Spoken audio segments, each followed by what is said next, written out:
Halo semua, selamat datang di channel Moto Review. Kembali lagi dengan saya Michael Nicholas Rangga, dan di sebelah saya ini sudah ada all new Creta N-Line. Penasaran mobilnya seperti apa? Langsung aja kita review.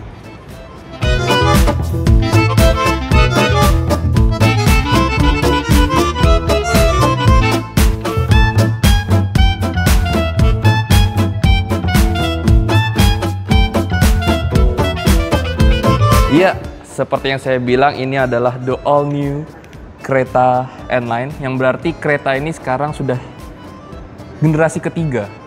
Bisa dilihat dari bentuknya yang baru, depan, samping, belakang. Apalagi ini opsi warna yang saya review ini sangat bagus ya, hitam doff seperti mobil polisi ya. Nah, kereta ini awal diperkenalkan dia tuh dengan nama iX25. Dan baru masuk ke Indonesia dengan nama kereta itu tahun 2021. Dan di 2025 ini dia masuk yang generasi ketiga. Bisa kita lihat dari depannya, untuk yang kereta N-Line, ini lambang Hyundai-nya ada di bawah, dan ada kamera 360. Cuman yang kami review ini belum ada turbonya, jadi di sini kereta N-Line itu ada dua varian, ada yang turbo dan non-turbo. Oke. Dari atas sampai bawah, memang dia tuh bisa dilihat desain keseluruhan itu sporty ya, tapi lebih ke mengotak-ngotak. Jadi menggabungkan sporty dan tentunya gagah, karena ini kan crossover ya, jadi harus gagah gitu. Dan lihat dari bawah sini nih, ground clearance-nya lumayan tinggi nih, jadi mungkin akan bisa digunakan untuk off-road ringan ya. Ini grillnya. Kemudian di sini ada lampu LED-nya. Nah, lampu LED yang di bagian samping sebenarnya teknologi yang dipakai ini mirip seperti Hyundai Stargazer, di mana kalau lampu utamanya ini dimatikan, dia akan terang di sisi samping kanan dan kiri. Tapi kalau lampu utamanya dinyalakan, dia akan nyala rata seperti itu. Kemudian untuk lampunya dia udah full LED. Bahkan sampai ke lampu sennya dia sudah sekuensial. Tetapi kalau misalnya Anda menyalakan hazard, dia lampu sennya akan menyala dengan tegas. Lampu utamanya LED dan lampu jauhnya juga sudah LED. Oke, mungkin itu aja untuk bagian depannya. Sekarang kita pindah bagian ke sampingnya. Dan sekarang kita bahas bagian samping dari mobil ini. Kita mulai dari depan. Untuk velg yang digunakan, dia cukup besar, yaitu sebesar 18 inci. Dan menggunakan profil ban 21555 R18. Di sini yang mencolok adalah dari cakram remnya ya, dimana untuk yang N-Line ini dia di paint warna merah atau dicat warna merah, dan di sini bannya menggunakan ban Goodyear. Bagus lah. Dan di sini juga ada lubang, dan lubangnya ini asli, lubang di bagian sini itu tuh mengaliri udara dari bagian depan mobil ke bagian kaki-kaki ya. Oke, di sini ada emblem N-Line. Kemudian untuk bagian sampingnya bisa dilihat di sini sama sekali nggak ada aksen chrome ya, dimana menggambarkan mobil ini tuh sangat sporty gitu, dan tidak ada kurangnya unsur kemewahan di mobil ini. Ya memang mobil ini mungkin untuk anak muda lebih cocok ya. Nah, di sini lampu kaca spionnya di sini sudah menggunakan 360 camera. Kemudian ada lampu sen yang sudah LED. Ke belakang, nah di mobil ini tuh adanya aksen brush silver yang membuat sebenarnya tuh setipe dengan cat bodinya ya. Dia bukan gloss gitu loh. Jadi bagus nih perpaduan warnanya. Di sini juga ada roof rail. Kemudian di ke belakang untuk pengisian BBM-nya di sebelah kiri. Untuk pengereman bagian belakang juga sudah menggunakan cakram. Dan cakram untuk bagian belakang juga sudah dicat warna merah. Profil ban dan velg sama seperti bagian depan. Untuk akses masuk ke mobil ini juga sudah menggunakan smart key yang kuncinya masih sama dengan generasi sebelumnya ya. Ini kita kunci dan spion akan langsung menutup, dan jika dibuka spion akan langsung membuka. Dan di kunci ini itu terdapat tombol lock, unlock, start stop engine button, dan juga untuk pembukaan bagasi di belakang secara elektrik. Nah, jika dibuka, dipencet lama tombol lock unlocknya, maka kaca di bagian sisi driver dia akan membuka. Hanya bagian sisi driver ya. Oke, kita ke belakang lagi.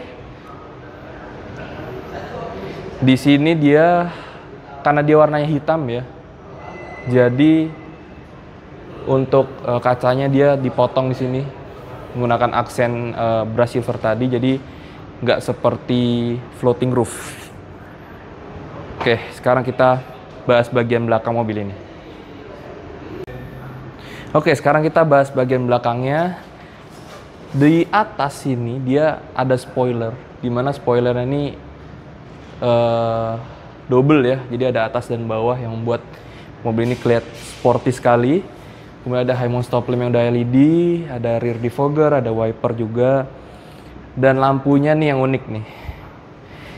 Dia dari kanan sampai ke kiri dia dilapis dengan mika, jadi kelihatan mewah aja gitu mobilnya.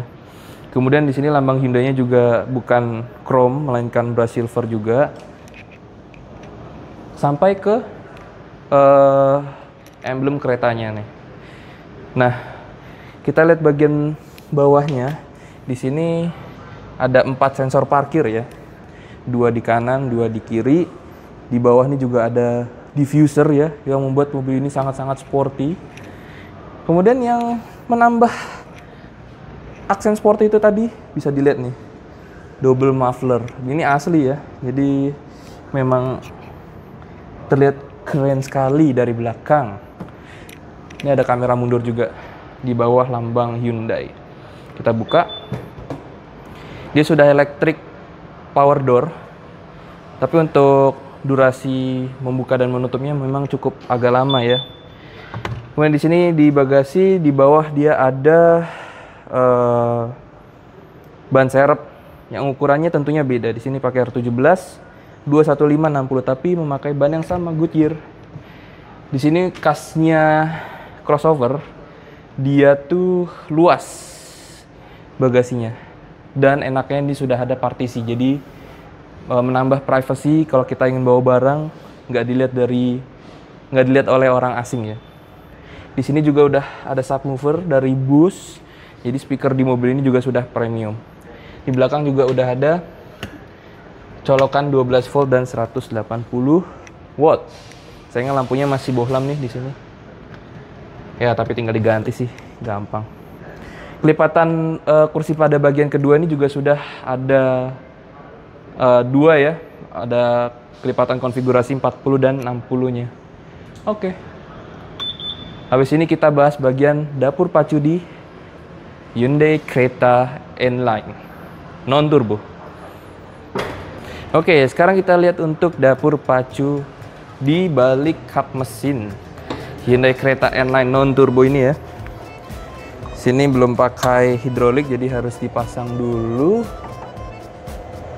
Nah, ini mesin yang digunakan itu kapasitasnya 1500 cc non-turbo lewat transmisi IVT ya. Dimana transmisi IVT ini salah satu transmisi yang menurut saya cukup kuat ya, dibandingkan rival-rivalnya masih pakai CVT. Dan IVT ini juga tarikannya juga lumayan oke sih. Oke, jadi berpenggerak roda depan FWD menghasilkan tenaga 115 horsepower dan torsinya 143,8 Nm. Memang dia tidak terlalu bertenaga, tapi kalau jika ingin membeli yang lebih bertenaga lagi, bisa. Anda tinggal beli yang N-Line yang turbo. Itu output yang dikeluarkan itu sangat besar, yaitu 160 horsepower untuk menggerakkan mobil sekecil ini. Oke, kita lihat interiornya. Oke, sekarang kita lihat interiornya Hyundai Creta ini. Ini kita sesuaikan dulu ya kursinya, karena terlalu tinggi nih buat saya yang tingginya 180 cm. Oh iya, pengaturan kursi udah elektrik ya, jadi enak nih, tinggal ngaturnya gampang. Oke, sekarang kita kontak on dulu. Nah, jadi head unit dan MID-nya itu sudah full digital ya. Udah layar juga udah jernih banget. Dan desainnya tuh nyambung gitu dari kiri ke kanan. Walaupun dia masih ada terpisah di bagian tengah sini ya. Jadi nggak sepenuhnya nyambung. Oke, pertama kali lihat di sini setirnya ini sangat sporty banget sih, tapi ini enak digenggam. Kemudian di sini ada pedal shift, bisa untuk menaikkan dan menurunkan gigi. Tapi secara simulasi ya, karena transmisinya masih IVT. Kalau yang turbo dia udah transmisi udah dual clutch, jadi udah pasti kencang. Kemudian di sini di bawah dia ada ADAS-nya, ada lane keep assist, ada adaptive cruise control juga, ada pengaturan audio, ada untuk apa nih namanya voice command ya. Terus di setir ini juga ada aksen-aksen warna merah, jahitan-jahitan merah, di mana ini asli. Dan jika Anda membeli varian yang N-Line, di sini setirnya juga udah ada emblem N. Jadi sangat mewah ya, sangat sporty. Oke, sini kita lihat untuk speedometernya ada apa aja.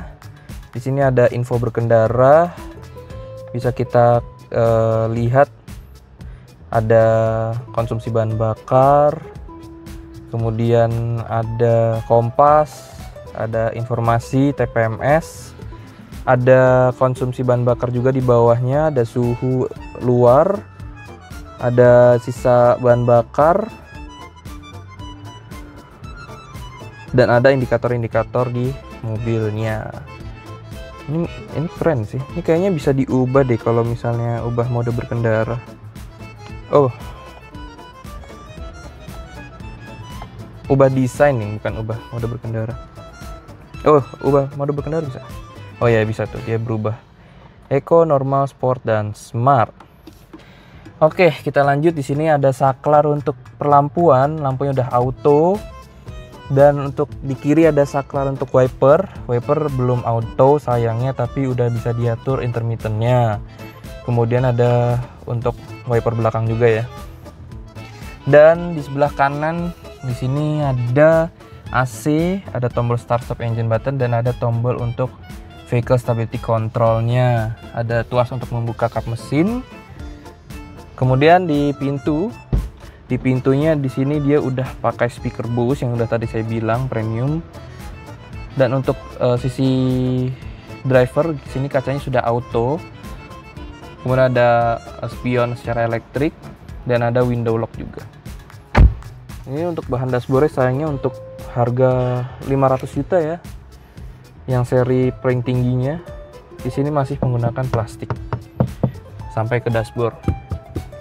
Jadi itu aja yang disayangin, tapi lainnya udah cantik, udah sangat sporty banget. Nah, di sini juga interiornya dia campuran warna hitam dan merah ya. Kita lanjut ke head unit. Head unitnya udah smooth sekali, udah bisa support Android Auto dan Apple CarPlay, ada kiblat, ada peta, ada navigasi, ada ponsel, ada proyeksi ponsel, ada suhu juga, ngatur AC, bisa dari layar juga. Ada mode valet, mode senyap, radio, media, settings, BlueLink, notifikasi, dan panduan pemilik. Ke bawahnya tidak seperti mobil-mobil modern sekarang di mana pengaturan udah dimasukkan ke head unit semua. Di sini masih banyak tombol. Ada tombol untuk radio, hazard, kemudian AC juga di sini lengkap tombolnya. Ada volume juga. Kemudian di bawahnya di sini ada colokan 12 volt 180 watt. Ada colokan untuk USB tipe A dan Type C. Ada wireless charger juga, jadi kalau HP Anda udah support untuk wireless charger, di sini bisa Anda tinggal taruh dan langsung ngecas. Tapi sayangnya casing saya ada yang magnet ya, jadi nggak bisa ngecas. Di tuas transmisinya ini dilapis dengan karet ya, dan ada emblem N-nya juga. Sangat sporty sih. Nah, kalau misalnya Anda susah untuk mengubah mode berkendara di putar-putaran ini, Anda tinggal geser aja ke kanan, maka mobil Anda langsung ke sport. Ini seperti shortcut. Tidak hilang dari generasi sebelumnya, di mana generasi sebelumnya juga sudah ada ventilation seat, di sini juga udah ada, dan ada 360 camera. Di sini ada mode 3D-nya ya, seperti di Kona Electric juga. Kualitasnya menurut saya ya so-so lah, nggak bagus, nggak jelek, tapi udah oke. Ke bawah di sini ada rem parkir elektrik, ada auto hold, ada 2 cup holder, kemudian ada tempat penyimpanan tertutup, dan ada air purifier ya. Jadi kalau misalnya dari luar Anda udaranya kotor gitu, bisa disaring di sini. Kemudian di sisi samping di sini ada ambient light, ada tempat penyimpanan juga terbuka. Di sini juga dilapis karet ya, jadi bisa taruh barang. Kemudian di bawah ini dia belum soft opening nih. Nah, kemudian di depan sisi penumpang di sini ada black glossy dan juga aksen merah. Untuk joknya, di sini joknya udah perforated ya, karena ada ventilation seatnya tadi. Dan di bagian sisi penumpang depan dia belum elektrik. Dan jahitan-jahitannya juga warna merah, kombinasi hitam dan merah. Ke atas di sini ada sun visor, ada untuk kaca penumpang depan, dan sisi driver juga ada, tapi memang tidak ada lampunya ya. Kemudian di sini ada lampu LED, ada sunroof juga bisa dibuka. Terus kemudian di sini ada blue link dan juga SOS. Oke, mungkin itu aja untuk bagian depan. Sekarang kita bahas untuk bagian belakangnya. Oke, sekarang kita lihat pada baris keduanya. Ini udah posisi mengemudi saya ya. Dan di belakang surprisingly luas. Bisa dilihat nih, dikedepanin dulu deh sebentar. Nah, ini sisa 4 jari ya. Dan lumayan luas sih untuk crossover ya. Ini ada tempat untuk menaruh HP dan ada port USB-C, ada AC juga. Di belakangnya ada seatback pocket dan ini udah ada plastik ya, jadi apa ya? Yang udah ada lengkungannya, jadi ruang untuk kakinya lebih luas walaupun sedikit. Di sini masih ada. Ini udah lumayan rata sih, tapi ini penggerak depan, cuman masih ada tonjolannya. Di sini ada handrestnya udah fix seperti ini, dia tidak jatuh, dan ada 2 cup holder. Dari depan sampai belakang desain kursinya juga kurang lebih sama, dia udah perforated seat juga,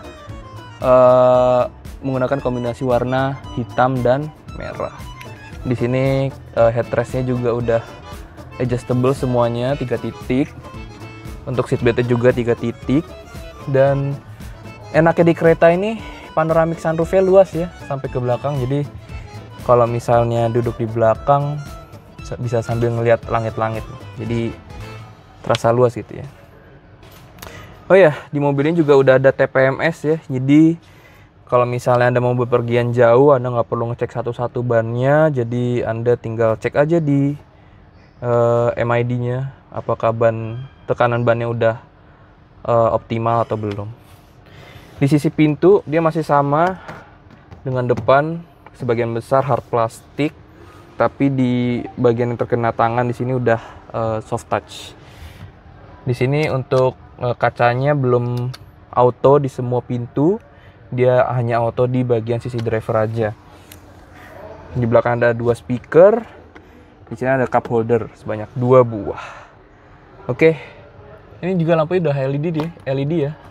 Dari depan sampai belakang juga udah LED. Oke, mungkin itu aja.